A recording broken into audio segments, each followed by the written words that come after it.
The potential link between historical pesticide use and the rising incidence of breast cancer in Jeddah, Saudi Arabia, is a complex issue that warrants careful examination.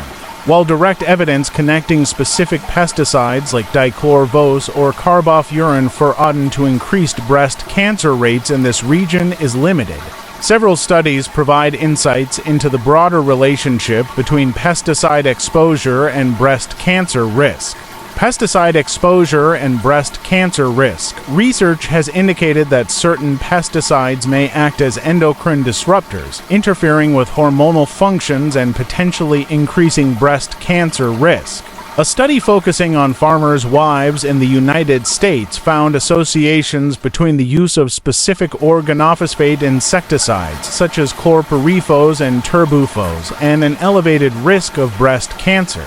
However, the evidence remains inconsistent, and more research is needed to establish definitive causal links. Historical pesticide use in Saudi Arabia. In the 1970s, Saudi Arabia, including regions like Jeddah, utilized various pesticides for agricultural and public health purposes. Studies have detected residues of organochlorine pesticides, such as DDT and its metabolites, in human breast milk samples from Saudi lactating mothers.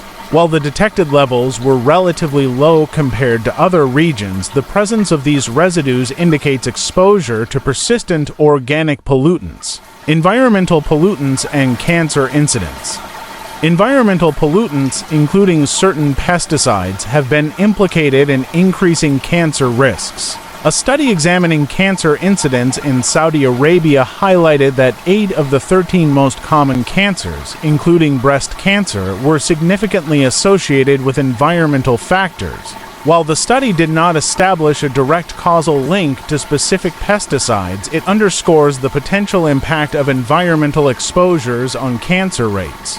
Conclusion: while direct evidence linking the use of specific pesticides like dichlorvos or carbophurin in the 1970s to the current increase in breast cancer cases in Jeddah is lacking, the potential role of environmental pollutants, including certain pesticides, in elevating cancer risks cannot be dismissed. Further research is essential to elucidate these relationships and to inform public health strategies aimed at reducing exposure to potential carcinogens.